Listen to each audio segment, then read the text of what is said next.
E aí, Canutão, beleza? Legal ter você aqui, bicho. Paz, pra mim eu fiquei surpreso quando o Márcio, né, que trabalha com a gente, é produtor, um dos produtores nossos, me disse que o Thiago estava aqui, queria fazer uma entrevista. Eu digo, rapaz, ele montou o Esporte Campeão.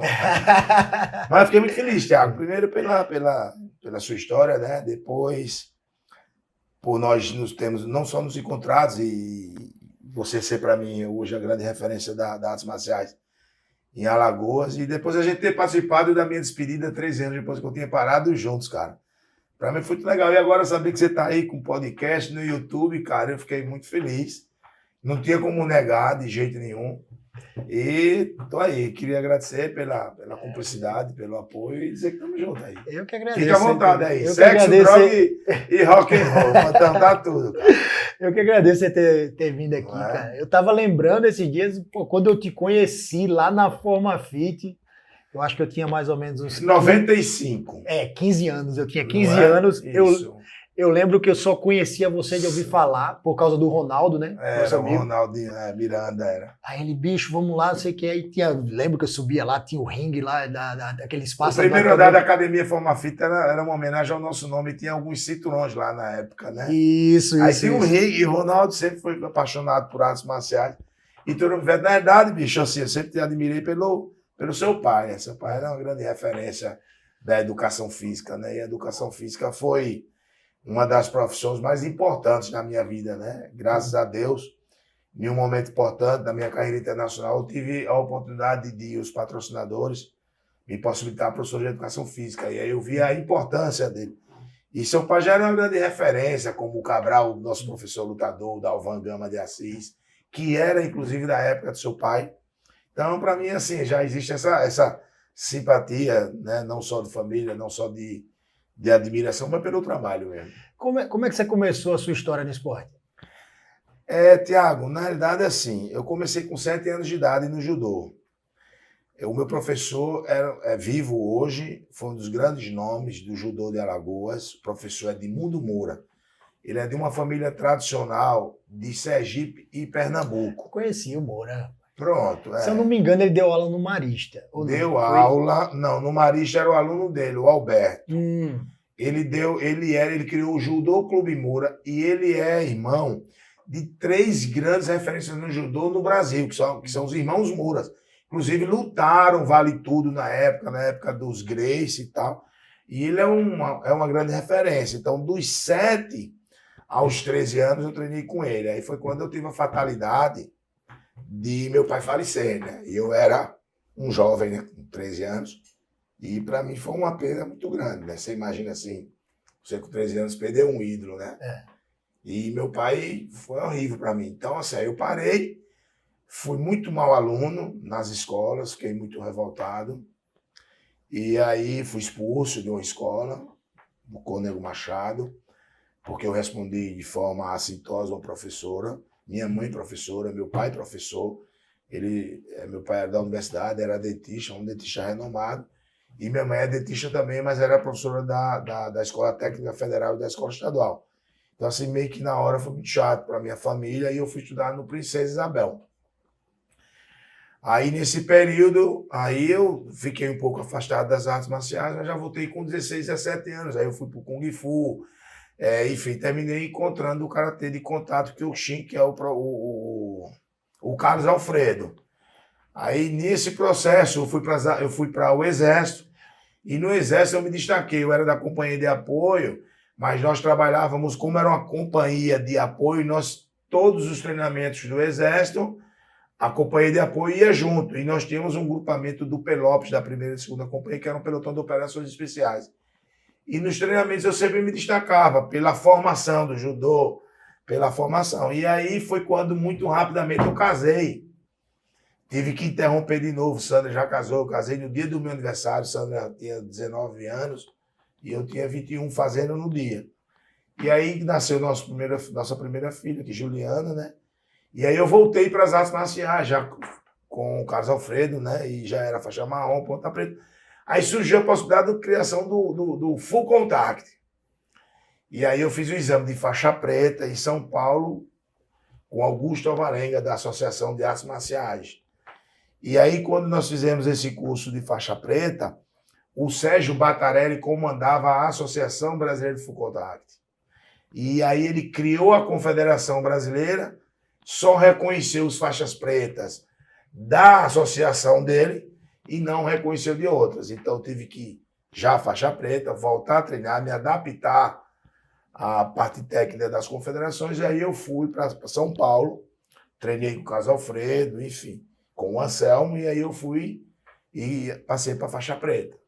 E aí eu fui meio que enganando a minha família, porque minha mãe, na época, já casado, queria que eu não lutasse, né? E aí eu fiz minha carreira, comecei com full contact amador, que era a minha sensação de ser faixa preta e não ter vivido a experiência de lutar pelo menos uma vez no Rio, que eu acho que todo homem deveria, pelo menos um dia, ser candidato a alguma coisa, para desmistificar um pouco desse processo político, das críticas que se fazem tanto ao político, né? Eu acho que todo mundo deveria ser candidato a alguma coisa e ter a oportunidade de subir no ringue pelo menos uma vez na vida. Isso aí eu concordo. Todo homem deveria saber lutar, saber o que é. Não é aqueles minutos que antecedem, não estou nem falando da preparação, 4 meses, 5 meses, porque muita gente deve ter preparação para diversas coisas, mas aqueles minutos que antecedem a subida no ringue, que chamam o seu nome, e eu me considerava assim, um cara que estava indo um boi para o matadouro, né? Eu sabia que subia no ringue, mas não tinha ideia de como descia dele, né? Eu não sabia como eu desceria desse ringue, né? Acho que nem só, acho que tudo que envolve a luta em si, acho que até o combate, assim, aquela luta dura, você vê que não existe nada tão sincero quanto aquilo ali, tão honesto quanto aquilo ali no meio de uma luta. E eu faço uma analogia muito rapidamente para outras modalidades. Primeiro, eu acho que o lutador, independentemente do seu cartel, independente do número de resultados, positivos ou negativos, já é um grande aprendizado para a vida, né? Porque o grau de concentração de uma subida do ringue, o grau de respeito que você tem um adversário, mas você quer matá-lo. E qual é a analogia que eu faço? Eu vejo e fico impressionado com o desrespeito que jogadores e técnicos, não falo nem da torcida, porque a apaixonada não está ali suando, o quanto ele tem com os árbitros. Aí você pega 2 lutadores com 120 quilos, um louco para matar o outro, se olhar para o juiz de cara feia, perde um meio ponto. Aquele meio ponto pode ser extremamente comprometedor no resultado. E o mais importante, terminou a luta, os dois se abraçam. Porque os dois são cúmplices, eles sabem o que cada um passou. Passou para chegar ali. Então, eu acho assim, uma das coisas mais bonitas nas artes marciais, de todas elas, é o respeito, é o cumprimento, é o osso, é a graduação, porque as forças policiais, porque o Exército, a Marinha Aeronáutica, ela sobrevive e se impõe. Gostem ou não, mas socialista bem socialista, anarquista ou não, militarista ou não, mas por que as Forças Armadas e a polícia se impõem? Porque tem 2 elementos que são fundamentais, hierarquia e disciplina.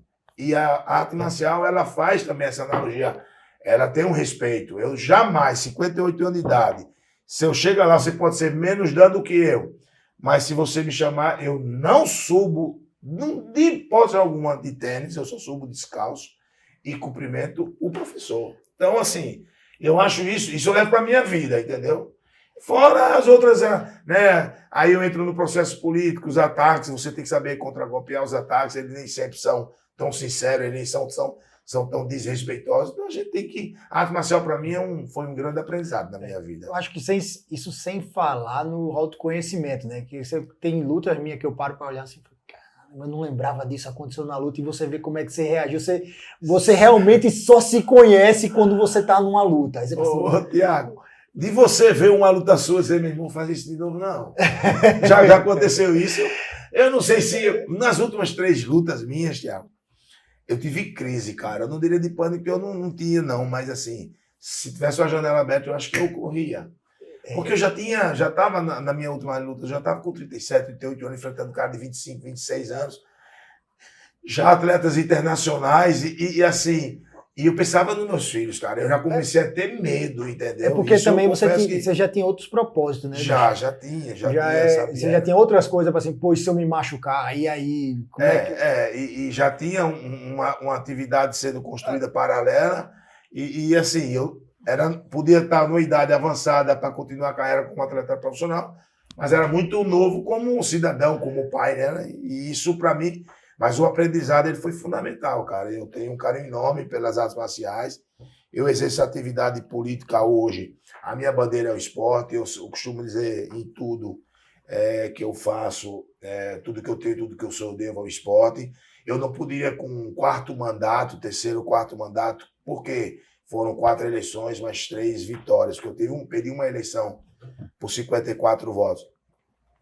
Eu não posso dizer que eu como político, eu só posso dizer que a bandeira é o esporte, não é? Primeiro, a gente fica muito limitado na minha atuação política.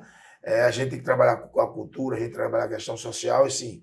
Mas a minha bandeira é a do esporte. Ela não pode ser a única bandeira mais, entendeu? Eu acho que o esporte ele tem uma participação muito grande no que se trata no lado social e até para trabalhar muitas crianças que acho que hoje em dia, né, principalmente, você vê tanta criança na rua, assim, à toa. Os da cultura que me perdoem, mas nada, nenhum segmento no mundo tem a capacidade de transformação que o esporte. Pega uma bola, qualquer que seja a bola, jogue para o menino, se ele estiver cheirando cola, porque eu vivi essa experiência com um grande amigo meu, que era do Rio de Janeiro e veio para cá trabalhar com atividade esportiva, e ele jogava vôlei, futevôlei ali onde mamãe morava, ali em frente ao hotel, o edifício Atlanta, ali na banca de revista da Ponta Verde. Que tem até um projeto ali transformar numa quadra e botar o nome do Reinaldo, que é o pai do Reizinho, né?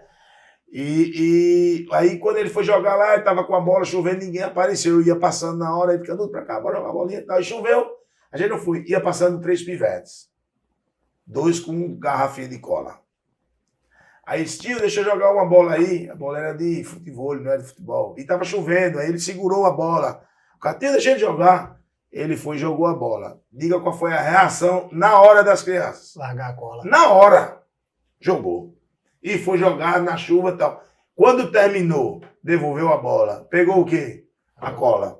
Porque se ele tem tempo integral, se ele está na escola, ele joga qualquer participação em esporte. E ele volta para casa, ele tem um acolhimento, ele tem uma alimentação, ele tem a noite de sono. Esse cara não vai para droga, entendeu? Então, eu acho bonito o alto rendimento, não acho que o investimento público deveria ser maior para o alto rendimento, a não ser Maceió, por exemplo. Maceió tem uma capacidade de atrair muitos eventos esportivos. Primeiro, em Maceió tudo é muito próximo, fica tudo num raio de 5 quilômetros.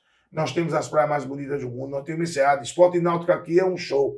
Então a gente tem essa capacidade de trazer. Então, trazer com o turismo eventos esportivos que a gente possa dinamizar os nossos atletas, potencializar nossas federações na questão de organização, eu acho que vale a pena. Mas o investimento público tem que ser no esporte educacional, fundamental, dentro da sala de aula, dentro da escola.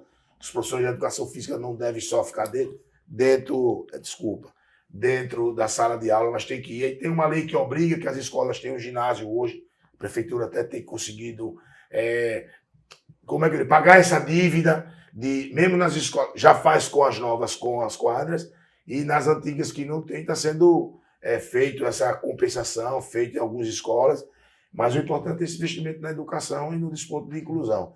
Inclusão social, o melhor instrumento, eu acho que é o esporte. Eu acho que não tem uma criança que nunca sonhou, brincando com a bola, nunca sonhou em ser um jogador de futebol, jogar na seleção, seja lá qual seja o esporte. Falar nisso, ontem fez um ano, né, da morte daquelas crianças de Flamengo, né, cara? 10 pivetes aí, futuro brilhante.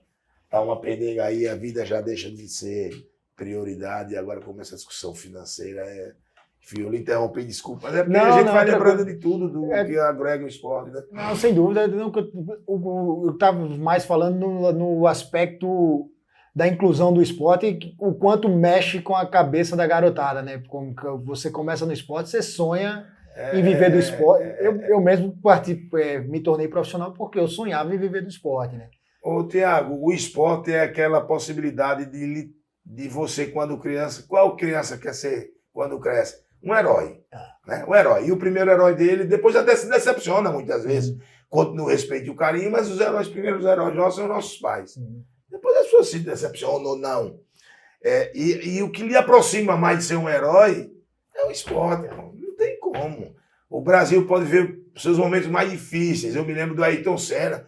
O Ayrton Senna conseguiu me fazer como se eu me sentisse primeiro mundo. Porque todo domingo o mundo tinha que se render àquela bandeira, aquele hino brasileiro. Eu sou muito patriota nisso. Eu sou muito Brasil. Quando eu canto meu hino nacional, eu canto com fervor. E falando disso, porra, você é um campeão mundial, né, de kickbox. Graças a Deus foi. Como é que foi essa experiência? Você que atingiu esse sonho, que muitos sonham de ser um campeão mundial. Então, Thiago, assim, a gente, ao todo foram 39 lutas, né? Tive 4 derrotas. Eu tive a oportunidade de me destacar no Nordeste, quando eu ganhei o primeiro cinturão do Norte e Nordeste. E para que as pessoas entendam, você tem 10 lutas amadoras, aí você se profissionaliza. Eu não sei se é assim hoje, com essa tomada do MMA, né? Do Vale Tudo, que virou MMA, mistura das artes marciais, e a gente discute tecnicamente isso, que não é minha especialidade. Mas a gente profissionalizar tem que ter um número de lutas amadoras. Hoje já parece que não é assim. Então, isso me possibilitava, com X vitórias no amador, eu entrar no ranking Nordeste, porque né, é a minha região. E aí eu tive a possibilidade de disputar o título do Nordeste, do Super Cruzadores, que eu lutava com 88,6 e quando fora do contrato eu podia chegar até 92 e tal. Então eu lutava nessas duas categorias. Aí eu fui campeão Nordeste. E eu estava dizendo à minha mãe e Sandra que eu só queria fazer umas lutas para realizar meu sonho. E aí eu fui, graças a Deus, tendo bons resultados. Aí ganhei. Quando eu ganhei o Nordeste, aí assim, meio que nessa sequência. Aí, ora, se você é campeão de uma região do país, você já entra entre os 5, 6 primeiros do país, naquela categoria. Aí você vai lutando com o sexto do ranking, aí ganha, aí luta com o quarto, aí perde, aí volta para sexto. E aí eu tive a possibilidade, num espaço deixa eu ver mais ou menos, de 88 a 97, eu tive a possibilidade de fazer essas lutas, porque eu passei a fazer parte, quando disse a você no início, eu passei no exame de faixa preta da Confederação, lá eram os melhores lutadores do Brasil, e isso a gente não pode negar, nós tínhamos o Chocolate, nós tínhamos o Torrão, o Betinho do Rio Grande do Norte, que é alagoano. Eu conheço o Betinho. Então, Betinho era um monstro. E eu tive a possibilidade de aqui treinar com o Anselmo, que quando eu vim para Maceió, quando eu voltei atleta já profissional, eu montei a Federação Alagoana. E o Anselmo era o primeiro aluno do Batarelli de Alagoas. Mas a federação era alagoana. Eu dei a carteira 001 para o Anselmo. E aí o Anselmo passou a ser parte da nossa equipe, o Paulo Menes, que é um excelente boxeador, dispensa comentário. Então esses caras participaram ativamente da minha trajetória. Então aí eu conquistei o brasileiro com o Paulo Pinho. Aí depois a gente teve essa foi a minha luta antecipando. Eu diria que de todas as lutas, uma das mais difíceis da minha vida foi com o Paulo Pinho, que depois vai voltar na despedida e você vai entender por que foi a luta do Paulo Pinho, entendeu? Meio que trilogia, né? Porque o Paulo Pinho ele tinha um certo patrocínio, se eu não me engano era da Bonfim, uma coisa assim, e na luta nós sangramos muito, né? E ele trouxe um público bem razoável. Isso na primeira luta? Na primeira luta do título brasileiro, né? E aí ele era baiano, e aí assim, houve uma certa vaia, vamos ter que ter 6 mil pessoas e 400 pessoas me vaiaram. E eu fiquei muito chateado, muito triste. E um repórter, um jornalista muito conhecido, chamado Laércio Silva, muito amigo do Márcio, meu irmão, fez uma assim, venceu, mas não convenceu. Só que eu tinha baixado para 82 quilos para lutar com ele na categoria dele. E onde é que foi a luta? Maceió. Aí surgiu a possibilidade de nós fazermos uma luta na minha categoria.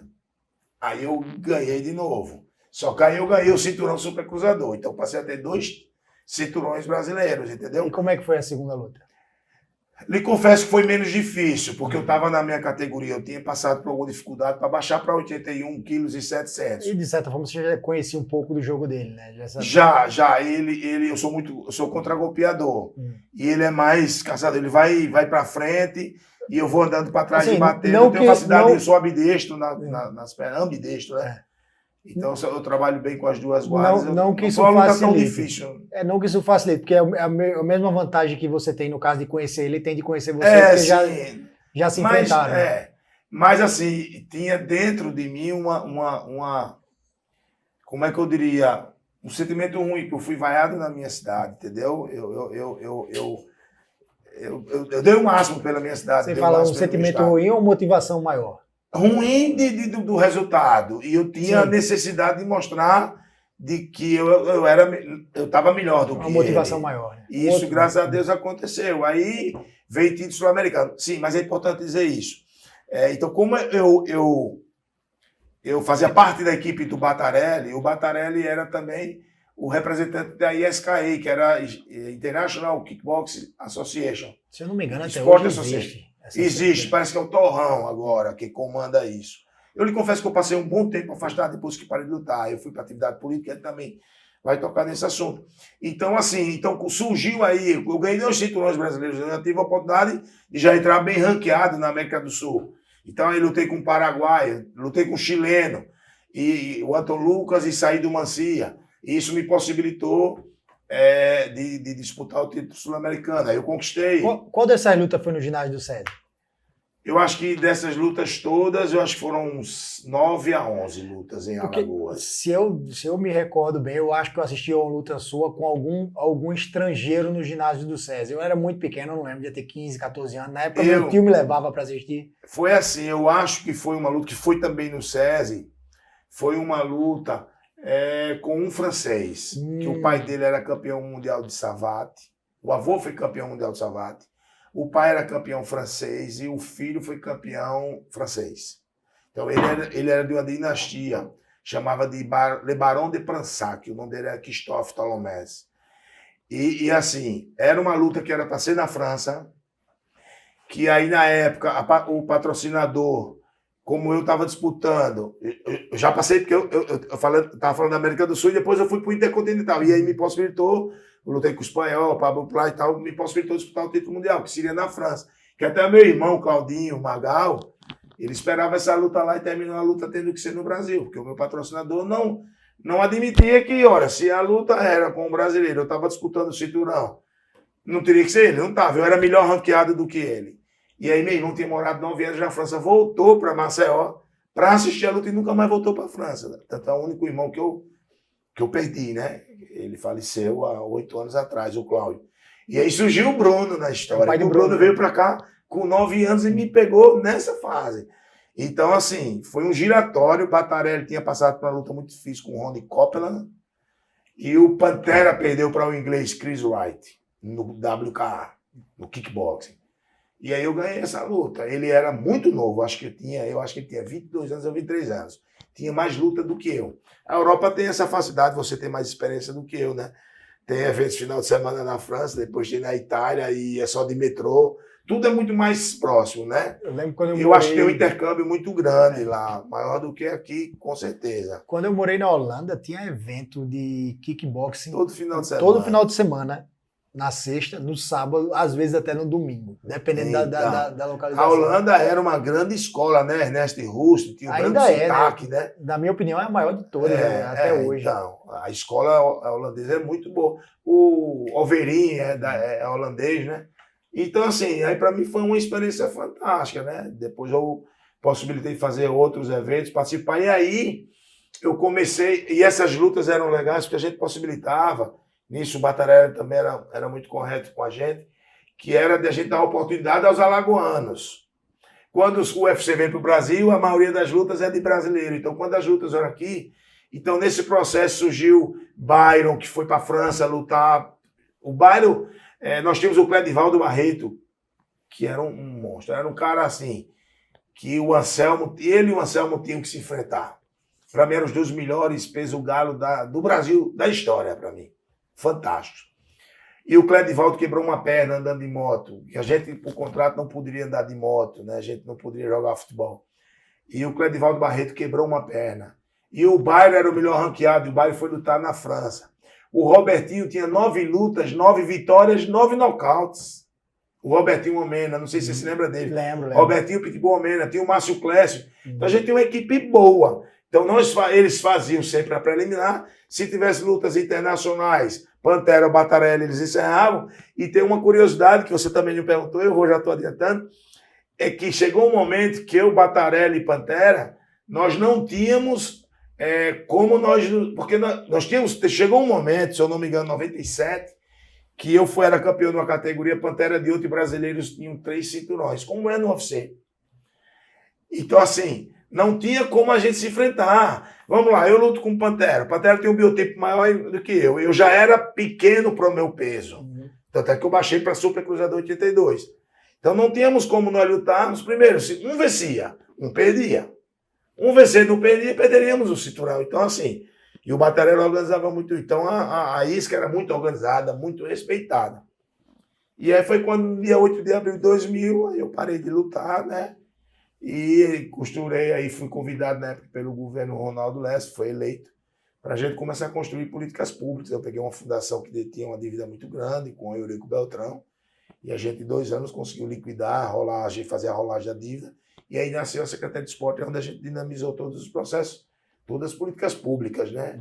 Que a gente tem, assim, aí eu tive a possibilidade de, fora do ringue, tentar universalizar o aspecto das federações, o modelo de gestão. A gente criou 29 federações esportivas, não existia surf, não existia federação de skate, não existia federação de jiu-jitsu, que na época foi um começo tumultuado, tinha Diogenes, tinha Tubarão, lembra, né? Tinha assim uns 3 ou 4 grupos e aquela crise da luta, que aconteceu um evento no Rio, e os caras só bombavam o trapézio, queriam brigar na rua. Então, isso foi um marco ruim para o jiu-jitsu, mas os caras foram extremamente inteligentes e conseguiram reverter isso, né? E nós protagonizamos esse novo modelo de luta aí. O Brasil é a grande referência.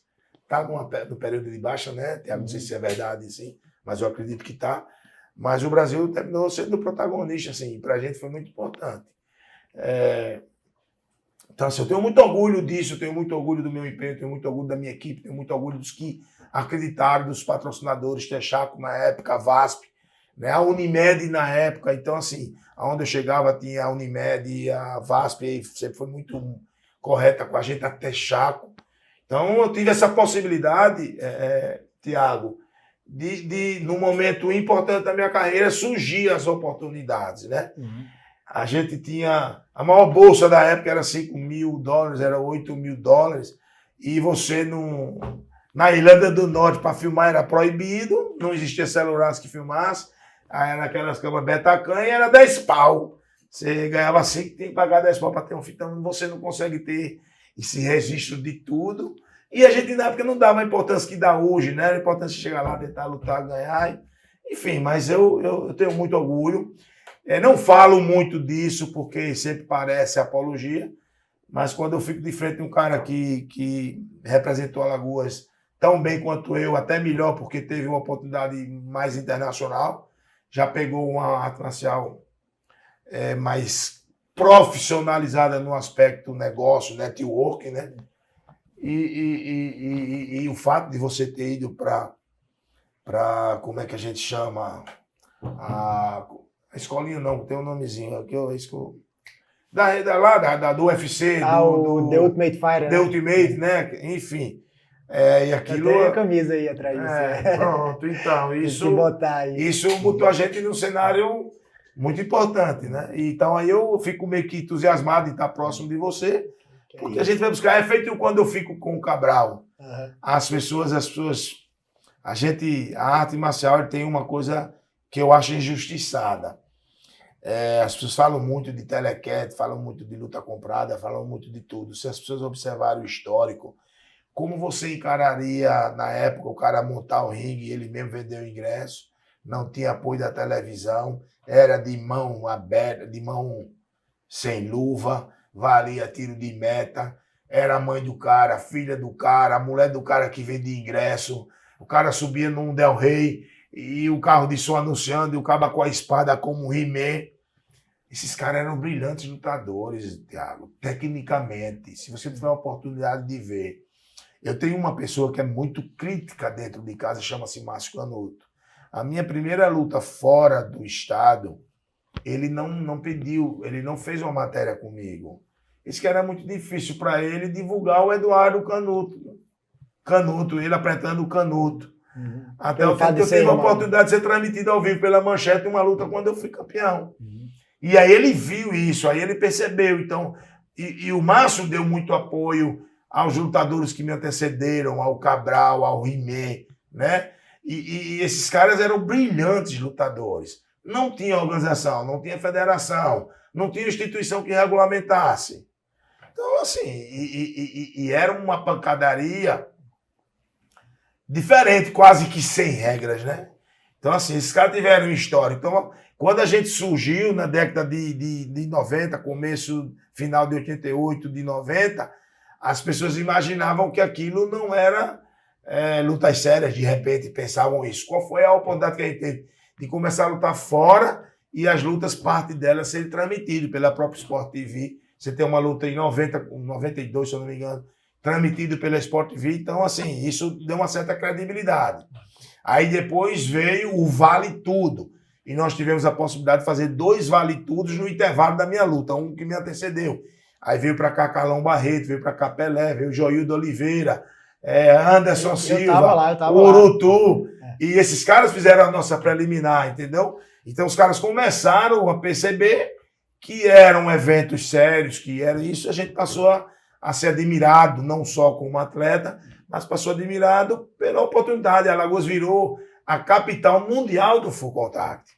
Muitas lutas internacionais começaram a acontecer em Maceió, né? Hoje, se você falar com fã de MMA, não tem nem ideia do que era o IVC naquela época, né? Foram 2 aqui, 2 IVCs, o 10 e o 11. Eu lembro, o Vander, se eu não me engano, o Pelé lutou aqui. Pelé, com o Joil, foi quando surgiu a luta de Pelé e Joil, né? Teve um aluno do Pelé que foi campeão. Era a equipe do Rudimar, se eu não me engano, de Curitiba, né? Chute box. Eu lembro quando Pedro Rizzo veio como corner. Se eu não me engano, o aluno do Pedro Rizzo lutou com o Vanderlei, se eu não me engano. Vanderlei, exatamente. Você lembra do Urutu, não? Eu lembro do Urutu. Então esses caras estavam todos aqui. O Pelé, quando eu mudei para o Canadá, eu passei uma temporada lá, eu estava treinando numa equipe e ele fazia parte da equipe. A gente treinou muito, a gente ficou amigo. Então, o Vanderlei eu conheci no Ultimate Fighter, porque ele na época ele foi como assistente de coach do Verdun. Então ele tava lá também, pô, o cara figuraça, nossa, muito engraçado. Gente Gente finíssima. Até hoje, de vez em quando, a gente troca mensagem. Deram muito orgulho, E aí eu quebrei esse laço que eu podia ter continuado. Qual era a ideia? De repente a gente montar uma academia e oportunizar, sempre tive essa característica, de oportunizar que novos atletas surgiram. Mas não, surgiu essa possibilidade, fui convidado e eu queria transmitir essa experiência de dentro do ringue para fora. Aproveitar essa energia, aproveitar o nome, porque o conhecimento público eu já tinha, eu não tinha o conhecimento político, eu não tinha o conhecimento de gestão. E surgia a possibilidade de eu transformar, criar, através de uma lei delegada 10.671, eu criar a secretaria, na realidade, não. Na época, o governador Ronaldo Lessa, ele foi um brilhante governador para o esporte. Você se lembra disso? O Ronaldinho era estagiário da educação física, já tinha um trabalho legal. Então, assim, foi muito bom para mim. Eu saí do esporte da prática, mas fui para o esporte da gestão. E aí eu fiquei mais focado nisso. Eu me lembro quando se falava de esporte para idoso, isso era inadmissível. Você fazer atividade esportiva para deficiente físico, as pessoas não imaginavam que isso poderia acontecer. E eu me lembro que a primeira atleta patrocinada pela gente foi a Rosinha da Defal, quando precisou ir para o Rio para um campeonato de natação, e as pessoas não acreditaram nisso, né? Então, aí surgiram as discussões de políticas públicas, as federações precisavam ser regulamentadas. Aí eu trouxe o Jubes para cá nos 50 anos de Jogos Universitários, que hoje um alagoano representa muito bem a gente, que é o Luciano Cabral. Então a gente meio que cresceu na gestão. A gente vive hoje, Tiago, um momento difícil no esporte da prática, mas vive um momento positivo na gestão do esporte no Brasil. Nós temos o Ricardinho, que é alagoano e é presidente da Confederação Brasileira de Handebol. Nós temos Walter Pitombo Laranjeiras, o famoso Toroca. Ele é presidente da Confederação Brasileira de Voleibol. E nós temos o Luciano Cabral, que é presidente da Confederação Brasileira de Desporto Universitário. Nós temos 3 segmentos extremamente importantes. Handebol hoje, se você não sabe, coletivamente é quem melhor resultado traz para o país. O voleibol também.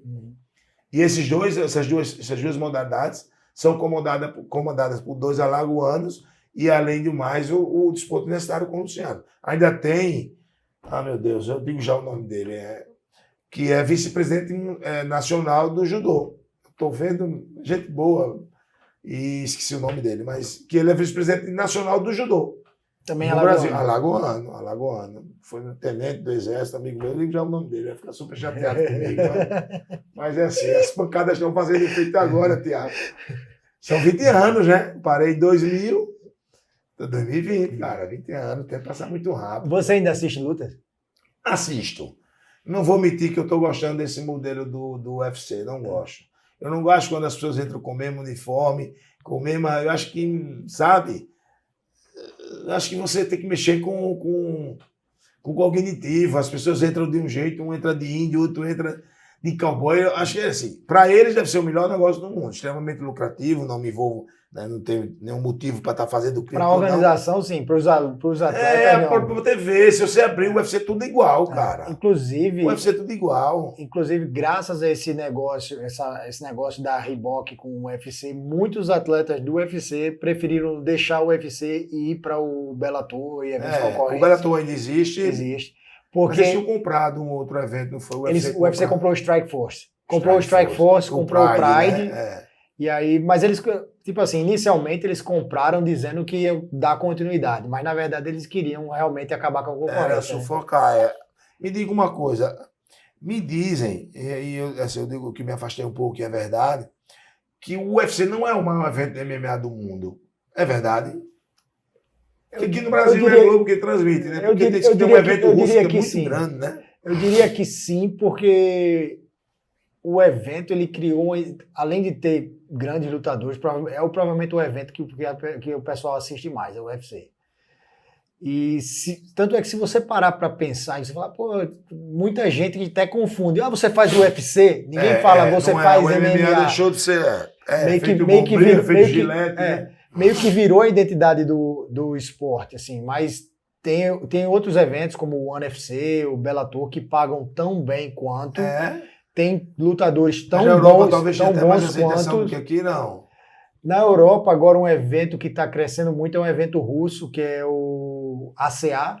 Se eu não me engano, eu não consigo recordar o que significa a sigla. Você mesmo lutou em 2 eventos diferentes, você lutou no Bellator, não foi? Eu lutei no Bellator, lutei no World Series of Fighting, que na época também vinha crescendo como Esse foi na Austrália, não? Foi no Canadá. No Canadá. Mas eles faziam eventos... Quando a gente fez uma entrevista, a gente estava indo para essa luta. Isso. Então, assim, pra gente, esse público nosso saber disso, porque ter você como referência, entendeu?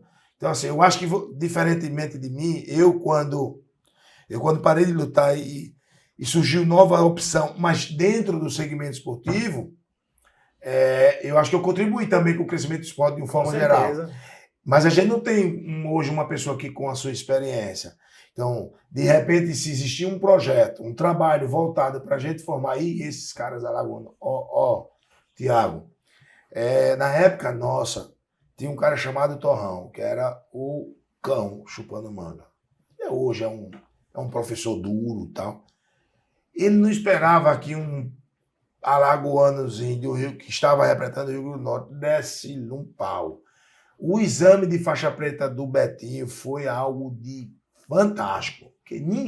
Porque assim, primeiro Dan, você faz, eram 2.000 abdominais, os 2.000 abdominais ficam por outros. Né? Você tinha todos os socos, todos os chutes e todos os golpes combinados. Jab, direto, uppercut, tal. Aí vem os 8 chutes. Depois dos 8 chutes, vem os golpes combinados. Jab, peito de pé, direto, jab, giratório. Então, tem uma sequência de 42 golpes combinados. Feito isso, você tem 10 rounds.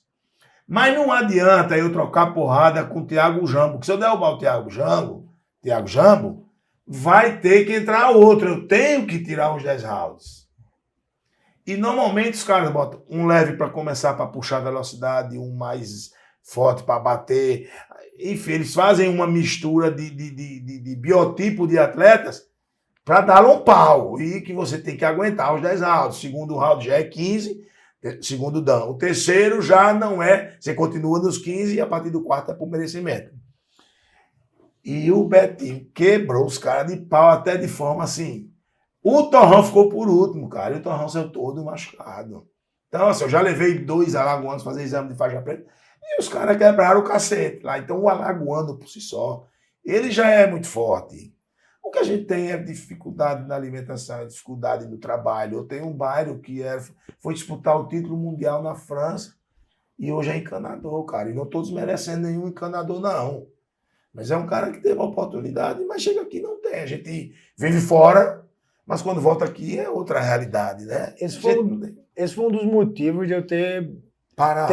De também ter saído de Maceió para buscar treino, pelo fato de que na época que eu ainda estava lutando aqui, era difícil você ter uma estrutura, um centro onde você pudesse encontrar sparring de qualidade, porque, não que não houvesse, mas porque, como você falou, muitas vezes aqui o atleta lagoano, ele, pela falta de apoio, de incentivo, às vezes o cara tem que ter um trabalho, um negócio, tem outras prioridades, né, que não é só o esporte e treinar.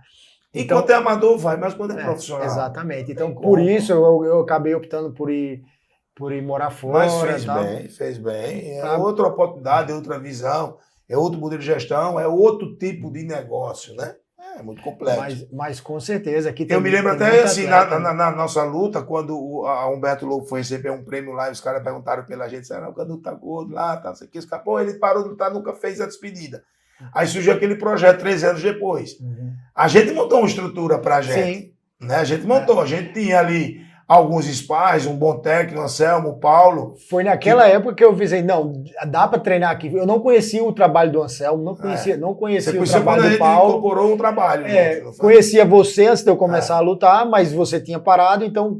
Quando eu comecei a treinar com o Anselmo, que o Ronaldo me falou do Anselmo... O Mário disse, treine onde você quiser. Eu podia ter ido para os Estados Unidos. Eu, não, eu vou ficar em Maceió. Se você é doido, Ele não sabia que existiam esses talentos aqui, pô. Quando eu conheci o Anselmo e o Paulo, eu não imaginava a qualidade dos caras. Porque os caras eram de uma época totalmente diferente da minha. Com formação acadêmica. O cara não falava repetição, o cara não falava batimento cardíaco apenas como técnico. Ele falava como professores de educação física. Dois caras não só muito estudiosos da parte física, mas também da própria luta. Se você conversar com o Anselmo e com o Paulo em relação de boxe, os caras boxe, kickbox, os caras não tem pra ninguém aqui, não. E o Carlos Alfredo, que foi o cara que forjou todos nós, né? Inclusive, Paulo e o Betinho era aluno de Kyokushin. Com certeza. Faixa preta de Kyokushin. Anselmo, faixa preta de Kyokushin. Eu tive a oportunidade de morar 9 meses na Holanda, tive a oportunidade de passar uma temporada na Tailândia treinando, mas eu sinto... Não viu muita diferença, né? Eu sinto que realmente o que melhorou e que mudou foi quando eu comecei a treinar com o Anselmo e com o Paulo. Os caras são dois caras extremamente detalhistas. Chato. No bom sentido. No bom sentido. No bom sentido, mas assim, sem dúvida, eu lembro que na época eu não imaginava que eu viesse a conhecer 2 treinadores dessa qualidade aqui em Maceió. Pois eram esses caras que me acompanhavam todo esse tempo. Quando surgiram mais as lutas mais importantes na questão internacional, eu não tinha como ter a cumplicidade do Paulo e do Anselmo, porque eles tinham outra atividade. O Anselmo trabalhava, já estava dando aula, e o Paulo era funcionário do Tribunal de Contas, enfim. Aí eu fui incorporado, assim, pela confederação. Aí eu passei a ter a estrutura do Pantera e do Batarelli, que também me ajudou muito, já era uma estrutura internacional. Os caras com mais experiência, rodado, mas tecnicamente eu só cheguei naquele nível com a equipe do Batarelli e com os caras aqui, mas só... Anselmo dava aula numa academia atrás de um bom preço, pô. Quase que de graça. Só para disseminar. Quando eu cheguei... Até hoje ele ainda fazia isso, né? Infelizmente eu soube que o espaço dele está fechando. Ele falou comigo, eu até disse que voltaria lá, não tive tempo de ir, estava viajando. Mas eu vou bater, realmente ele fechou. Ele pagava para dar aula. Realmente era um sonho esse é verdadeiro amor ao esporte, né? Infelizmente. Canuto, e como é que você foi parar na política? Foi através da secretaria do Ronaldo, mas aí quando é que você... Na realidade, eu, assim, até meio que parece uma certa apologia, né? Tentar fazer uma publicidade, não é verdade. É que naquela época o Ronaldo tinha sido prefeito na minha trajetória como atleta. E virou governador. E ele viu que eu já estava nesse ritmo e tal. E aí, através do Márcio Clécio, na época, o Ronaldo ligou lá para casa, pedindo para eu ir para lá, pegar uma fundação, que era a famosa FAP, Fundação Alagoana de Promoção Esportiva. Na verdade, não promoviam eventos nenhum, não promoviam nada. Era um estado ripelé, extremamente deficitário, que apenas abrigava jogo de futebol. Não tinha nada. E quando eu fui para lá com o Eurico Beltrão, a gente descobriu que nem orçamento tinha, ou seja, não entrava R$1 no ripelé. Então, para mim, foi um grande desafio a gente construir isso junto. Em 2 anos, 99, 2000, 2002, com a Lei 10.671, o prefeito criou, o governador na época, através de uma lei delegada, criou a Secretaria de Esporte. Aí a gente passou até orçamento e a gente começou a discutir políticas de esporte mesmo. Gerência de rendimento para atletas de rendimento, gerência de desporto comunitário, trabalho de inclusão, deficiente, idoso. Então a gente começou a fazer esse trabalho. E aí, com esse crescimento, com alguns recursos, a gente trouxe para cá um maior evento do Brasil, que era os Jogos Universitários. Tinha o GEBS, a gente começou a levar a equipe que não ia. Já tinha o tempo que nossos atletas não viajavam, já tinha o tempo que não tinha Jubes no Brasil. E nos 50 anos da CBDU, o Jubes foi aqui porque o Ronaldo foi presidente da Federação Alagoana de Esporte Universitário. Então ele era um apaixonado por esporte. E aí surgiu essa possibilidade de nós crescermos. E, de fato, de 2000 a 2008... Na verdade, foi até 2006. Foi o melhor momento do esporte. E aí o legado disso foram as criações das federações, a capacidade de eventos. E aí agora, Maceió hoje é celeiro dos maiores eventos de triatlo do mundo, como o Ironman. Nós trazemos para cá o Campeonato Brasileiro de Voleibol de Praia, que é transmitido pela televisão. E a gente trouxe o basquete 3x3 internacional com diversos países. Então, Maceió passou a ser conhecida como um grande celeiro de eventos. O que a gente precisa agora é fortalecer as federações, que mudaram muito, porque a federação ela só tinha o aspecto do rendimento, do preparar o atleta. Hoje, qualquer cidadão tem compromisso social, a empresa tem que ter compromisso social. Como é que vocês querem ter recurso público sem compromisso social nenhum? Então, as federações começaram a trabalhar também a questão da inclusão. E aí passou a ter simpatia do poder público, apesar de nós termos pouquíssimos recursos hoje, né? O Brasil passa por uma fase difícil política, passa por uma fase difícil esportiva, no aspecto das federações, do esporte amador em especial, e fatalmente atinge o esporte também, né? Os recursos. Hoje o modelo de gestão pública está ultrapassada, a lei de responsabilidade fiscal já não permite determinado investimento ter um limite de servidores, e às vezes você não tem a capacidade de fazer novos concursos, tem que terceirizar alguns serviços que normalmente não gosta, mas os caras, outros, segundo alguns segmentos, entendem como mais eficiente, porque não há preocupação do relaxamento do servidor, que é concursado e que tem a estabilidade. Então, assim, há controvérsia nisso, mas o Estado, o poder público, hoje ele é inchado. Muitos estados, muitos municípios hoje não pagam folha rigorosamente em dia. Então, assim, infelizmente, né? Eles costumam dizer que o tripé de qualquer gestão é segurança, saúde e educação. E o esporte atua na saúde, na segurança e na educação. O melhor desporto que se pratica é o educacional. Se faz prática esportiva, tem menos problema de saúde. E se está incluído socialmente, não tem tempo, não dá trabalho à segurança. Então, enquanto nós não tivermos a preocupação que existe um quarto, como é que eu diria? Um quarto alicerce, né? Que estabeleça que o esporte ele é prioridade de todo o governo, eu não acredito que nós tenhamos muito avanço, não. E você ainda pratica esporte? Voltei agora, né? Eu estava em off conversando com você, eu estava fazendo, na verdade, um cross não competitivo, mas estava praticando mesmo triatlo, né? E aí qual é a vantagem do triatlo? Se você está cansado de correr, você pedala, você está meio de saco cheio de pedalar, você nada. E eu estava praticando legal isso, já estava fazendo, acho que é o olímpico, né? E aí eu já comecei a trocar por um futebol, já comecei a trocar por uma corrida na rua, qualquer uma outra modalidade que me movimentasse para eu manter o peso. Porque você se lembra quando você fez parte desse projeto, quando eu parei de lutar em 2000, em 2012 eu fui instigado a fazer uma luta de despedida. E eu estava com 132 quilos. Eu me considerava assim um cara no fundo do poço. Porque como é que você, né, na visão das pessoas, dos amigos, dos alunos, da família, tu foi campeão mundial e disse, meu cara com 132 quilos, já não tinha um biotipo de atleta, né? Comecei a tomar uma cervejinha, enfim, fiz tudo diferente daquilo que eu não tive oportunidade como atleta, porque como atleta eu não bebia, eu não comia essas coisas e tal. Então eu meio que me libertei com 40 anos, a partir de 40 anos, e aí surgiu essa possibilidade. E aí eu praticando futebol, eu estava jogando bola assim, Thiago, um tiro, pá, atiraram. Você já ouviu falar de síndrome da pedrada? É como se o cara tivesse jogado um paralelepípedo na sua perna. Então eu vi um tiro, pá, e senti a pedrada na perna. O juiz parou o jogo. Ele achou que tinha sido. Aí eu caí bem. O meu tendão rompeu. E o rompimento do meu tendão, ele fez uma zoada enorme. É evidente que eu perdi o equilíbrio, né? Esse tendão de Aquiles é o equilíbrio do corpo, é verdade. O tendão, né? E aí rompeu. E aí eu fui para a cirurgia. Nessa cirurgia eu tive que extirpar o tendão, reconstruir ele. E foi uma cirurgia muito bem. Eu agradeço demais a Márcia Libardi, ao doutor Gustavo, do sanatório. Eles foram fantásticos. E aí, nessa recuperação, eu descobri que estava com 3 trombos, poplito, panturrilha e na femoral. Já muito próximo de virar uma embolia. Aí eu precisei fazer um tratamento mais severo. Porque aí eu passei a ter embolia, normalmente ela é fatal, né? E aí, durante 21 dias, a gente conseguiu pular essa fogueira, mas eu fiquei com baixíssima circulação sanguínea.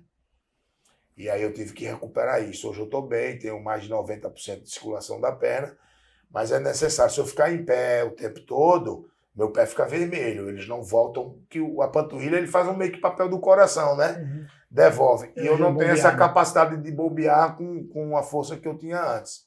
É sempre deficiente. Então eu uso uma meia, que ajuda nisso, e tomo Diosmin e Xarelto, que são dois, um é anticoagulante e um ativo circulante, para que eu tenha uma circulação mais próxima dos 100%. Então, eu uso a meia definitivamente, mas não posso mais trocar pancada com a perna, jogar bola, e enfim. Então, eu estou voltando aos poucos para me preparar para voltar para o triatlo. Eu agora já voltei a andar, já estou andando 5 km, já estou fazendo trote, agora já estou indo voltando para a Forma Fit para fazer a bicicleta e a natação. E no cross aqui, eu faço aquela musculação básica de mobilidade, mais tem um nomezinho, isometria. É um cross, não para a prática do... Funcional. Mais um funcional. Com kettlebell, né? Com aquele equilíbrio. Lembra que pra gente encaliçar o abdômen, levava porrada aqui só a peste, né? Canelada, soco, até pau. Aquelas varas, como é que chama aquelas varas de um karatê? É maquivara não, maquivara é de dar soco, né? Tem umas varas, não tem umas varas de dar no abdômen? Eu encalicei o abdômen com isso. Hoje você encaliça o abdômen com muito mais eficiência, sem nenhuma pancada. Medicine Ball, um bom trabalho de isometria, o core, né? Se trabalhar o core, questão do abdômen. Então hoje eu trabalho assim. E com o pessoal da Cross Training lá do Ocelo, o Paulo Albuquerque, que é um dos grandes atletas de wrestling daqui, de luta olímpica. Eu não sei se você conhece o Paulo Albuquerque. Ele é meio que fã seu. Ele é fã do Ronaldinho Miranda. Ah, conheço, pô. Sabe quem é o Paulinho? Sei, pô. Ele fala de você. E hoje eu não fui para a aula dele, porque eu fui para a comunidade. Hoje a gente lançou um outro projeto no Jastinho, com o Zumba. Você treina com ele aqui no Cross Treino aqui, na sua rua. No Ocelo, exatamente. Ocelo foi campeão sergipano de culturismo, rapaz. Sabia, não? Então eu tô assim, retomando. Tô com 58 anos de idade, fazendo agora 58. Eu já não me preocupo um pouco com a protuberância ou não do abdômen, é mais preocupação qualidade de vida, né? Do que de estética, né? 58, tenho um neto, 4, tá para nascer o 5º. Eu sou muito dedicado à minha família, então e toda a sua família, ela faz todos esporte. Todos praticam esporte, graças a Deus. Eu sei que a Juliana, a Larissa e a Gabriela hoje talvez seja a nossa melhor referência. A Juliana já ganhou na Alagoana, no Nordeste de triatlo, mas agora virou mãe.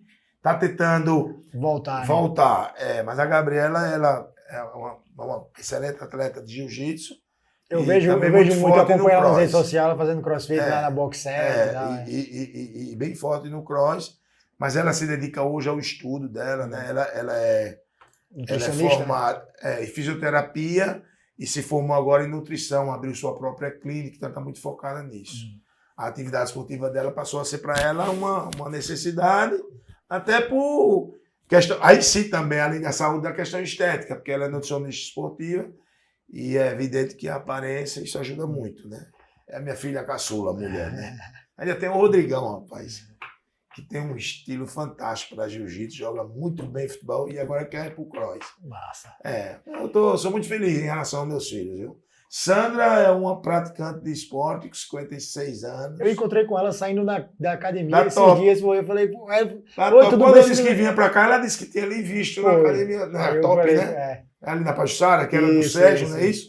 Pronto, ela me falou que ele viu. Eu disse, não, eu vi ele aqui mesmo. Eu até mandei um recado, manda um recado pro Eduardo, eu mandei um abraço. Não, você estava aqui não. Aí foi quando ela me disse isso. Mas eu tô assim, num momento importante da minha vida, né? Ando muito ansioso, viu, Tiago?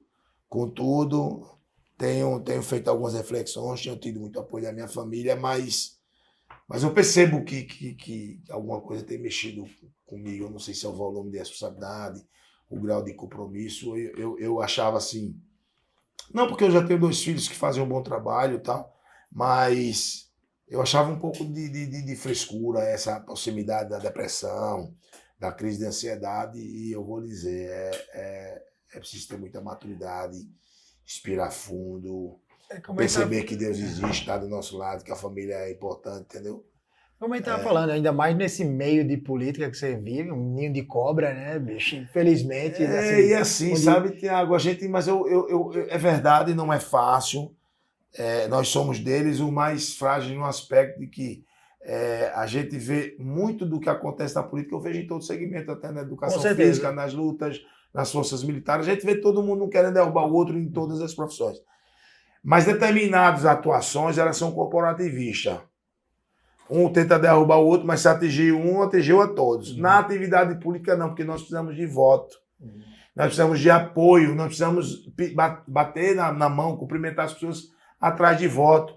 E muitas vezes você tem uma região e alguém atua na sua região para tirar os seus votos. E aí passa a ter... A política não existe corporativismo. É um querendo, de fato, como você disse, engolir o outro. Diferentemente do que acontece em outros segmentos, que também acontecem as mesmas coisas que as políticas, mas eles se protegem, eles se blindam, eles são corporativistas.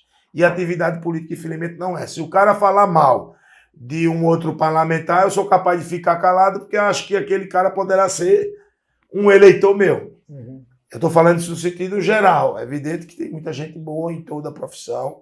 Eu tenho uma excelente relação com a Câmara, tenho uma excelente relação em especial com a bancada, até com a própria oposição, porque hoje eu faço parte do governo do Rui Palmeiras, estou na Secretaria de Governo, deve estar voltando literalmente agora, tem que ser político, né? Você tem que... O mais importante hoje o mais importante hoje, o primeiro passo de verdade, é ser verdadeiro. É você saber dar não, é você dizer assim. Agora tem que ter muita habilidade. Quando 2 amigos se brigam, quando 2 amigos têm esse mesmo tipo de problema, e eu na Secretaria de Governo, eu tenho meio que essa possibilidade. A Câmara de Maceió tem 21 vereadores. Ela passou a ter 22, porque eu fui para a prefeitura e é evidente que toda atuação nossa, ela não se mistura, mas elas se juntam. A atividade do parlamentar é projeto de lei. Para aprovar projeto de lei tem que ser importante para o município. Nem sempre todo projeto de lei a prefeitura tem a capacidade de realizar. Então você faz essa interlocução entre os vereadores, com o qual tem fui líder do governo 7 anos, e tem um bom trânsito com o governo, pela função que exerce e pela cumplicidade que eu tenho com o prefeito Rui Palmeiras. Então, eu tenho tentado fazer esse meio de campo entre a Câmara Legislativa e os interesses legislativos no sentido positivo, né? No interesse de que a elaboração de projetos que possam melhorar a cidade, e da prefeitura, quando ela não tem capacidade de determinadas leis, elas serem complementadas, elas serem regulamentadas, uma vez que nem sempre existe orçamento ou não. Há uma limitação do legislativo na elaboração de leis, porque normalmente quando ela envolve despesas, projetos que envolvem despesa, ela é ela é matéria do Executivo e não do Legislativo. Então a gente tenta fazer esse meio de campo aí. Ô Eduardo, falando em projeto, quais são os seus principais projetos? Cara, lhe confesso que tenho, assim, uns projetos bem interessantes, mas eu destacaria, assim, 2 projetos. Eu tenho tido uma certa dificuldade, que ele foi tão importante no início, eu não tenho certeza, mas parece que o Rio, os caras ligaram para mim, eu mandei cópia dos projetos e parece que eles conseguiram implantar. É a inclusão do jiu-jitsu na escola, né? Ser matéria obrigatória. Só que primeiro ele precisa de 2 anos para adaptação. Na regulamentação você tem que constar nos recursos orçamentários. Fez 2 anos, eu não tenho como botar no orçamento de 2020, que agora é para 2021, porque tem um tal do PPA, Plano Plurianual. Você elabora as metas de 4 anos. Então, o 4º ano do PPA não é com o Rui, vai ser com o próximo eleito. E é nessa data que eu vou poder discutir essa lei que foi aprovada. A gente não teve a capacidade de investimento, a gente não teve a dotação orçamentária e o mais importante, que é a lei de responsabilidade. A gente tem pouquíssimos ou quase nenhum professor de educação física do quadro, porque o nosso quadro de professor de educação física é antigo, que seja professor de jiu-jitsu. Então, para isso era necessário abrir um concurso público específico para professor de educação física, que é uma exigência, que tenha graduação de jiu-jitsu. Aí vamos contratar professor de jiu-jitsu. Aí tem a atuação do CREF, que discorda. Então, foi uma matéria muito avançada para o momento e que ela tem sido trabalhada nesse aspecto. E já para 2021 a gente implantar. Já uma certa discussão nesse aspecto. Eu fiz esse trabalho nos Emirados Árabes, eles têm esse projeto nas escolas e nas bases militares. Fantástico, né? Só que a iniciativa é privada, não é pública. Então, e mesmo assim existe uma série de dificuldades, mas o projeto caminha bem. Diferente daqui no Brasil, no caso, o CREF ser um empecilho, lá não é necessário você ter um curso de educação física. Porque basta você ser graduado faixa preta de jiu-jitsu. Há uma distorção nos 2 lados em relação a isso, né? A questão do bacharel e do licenciado. Né? O bacharel é aquele que dá aula na academia, aquele que cuida do atleta. O licenciado, ele é professor. E como professor, esse é o grande embate, o professor, como professor, ele não é regulamentado pelo Conselho de Educação Física. Ele é regulamentado pelo Ministério da Educação. Então, é sempre esse conflito, né? A gente teve assim, algumas autuações do CREF de professores licenciados. E aí, esse projeto é meu. Você, para fazer concurso para professor de educação física da rede municipal, não é obrigatório o CREF. Isso foi um projeto de lei nosso. E o outro que me deu muita alegria foi uma ONG muito renomada no mundo inteiro, ela é paulista, Pequenos Corações. E nós tínhamos, na época, vereadores da área de saúde. A Luiz Helena, que é enfermeira, que foi uma brilhante vereadora. Nós tínhamos, na época, acho que Antônio Holanda, Dr. Kleber. E eu, assim, dentro de um processo de diálogo, de conversa, eu fui escolhido para apresentar um projeto sobre cardiopatia congênita, o teste do coraçãozinho. E aí, para mim, foi muito interessante, porque aquilo que eu disse, a minha bandeira é do esporte, mas a gente conseguiu evoluir, então assim, eles ficaram muito felizes com a cobertura. Maceió aprovou o projeto, hoje nós já temos hospitais que cuidam apenas da cardiopatia e a obrigação do teste coraçãozinho, assim, aquele Hospital do Coração investiu até com o governo do estado, é um hospital apenas para coração, para cardiopatia. Então assim, eu fiquei muito feliz porque foi um projeto que foi discutido nacionalmente, como é que eu diria, parabenizar o Estado, parabenizar Maceió pelo projeto, e de um cara que tinha sido atleta, que não tinha nenhum histórico de saúde. Então, esses 2, a gente tem muitos projetos que a gente regulamenta, que a gente trabalha, que a gente discute, de avanços, de melhoria para o servidor público, no próprio esporte, né, dos recursos para o esporte. Hoje tem emendas. Pra você ter ideia, todo vereador tem hoje 523 mil reais ano. Ele é 2% do orçamento da Câmara, do orçamento dela. Então, assim, eu destinei para 13 instituições esportivas, 11 instituições sociais e 4 culturais. Então já tem uma atuação com essas emendas, com meio a meio, já com social, cultural, já tenho instituições que me apoiam e que eu tenho um carinho enorme, que fazem trabalho com 127 crianças com com todas as diversas deficiências, que é um centro de ecoterapia. Que é até legal um dia você terá um dia, Tiago, a gente poder fazer pelo Esporte Campeão, pelo seu, a gente juntar isso, fazer. Sem dúvida. E eu lhe mostrar, mas eu não quero fazer apologia ao meu trabalho, eu quero mostrar quantos anjos, quantas pessoas existem nesse estado que são muito gente boa. Que é o Centro de Ecoterapia. Tem a Associação dos Autistas, que são 183, 184 crianças. E o autismo ela é uma única doença, mas com diversos tipos de comportamento. O agressivo, o carinhoso, o que come, o que não come. É impressionante, cara. E não tem vaga, fila enorme. A Associação dos Autistas. Então a gente tem um apoio com eles. Tem o Deus Proverá, Dona Cícera. Tem 23 meninas hoje que foram estupradas pelos seus irmãos, pelos seus pais, pelos seus avós, pelos irmãos. Então, assim, é um trabalho muito legal e a gente consegue destinar. E aí eu falo do fortalecimento do esporte. As federações, elas passaram a ter direito a isso, entendeu?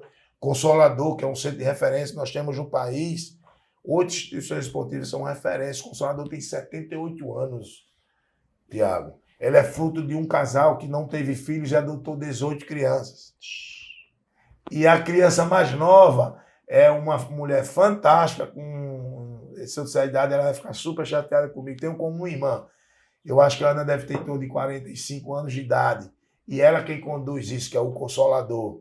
É brilhante. Tanto é que no momento difícil da política nacional, quando a Petrobras estava envolvida no Lava Jato, o primeiro projeto aprovado depois desse processo político de corrupção e tal, o primeiro projeto aprovado pela Petrobras foi o Consolador de Maceió, que é um trabalho que eles têm em 11 municípios. Então a gente tem uma atuação com isso, a Federação de Handebol. O handebol alagoano hoje, a categoria mirim, é a melhor do país, rapaz. Então assim, isso não é um trabalho meu, pelo amor de Deus. É um trabalho que eu estou próximo, é um trabalho que eu mantenho, faço questão. Só o meu apoio eles não conseguiram chegar. Eles têm apoio do SESI, têm apoio de diversas instituições, mas a gente mantém essa bandeira do esporte, porque foi tudo aquilo que me projetou. Não sei se eu falei mais de luta ou mais de atividade política, mas eu tentei, assim, dentro desse 1 hora, mas reduzir a minha atividade, a minha vida, tentar a minha vida.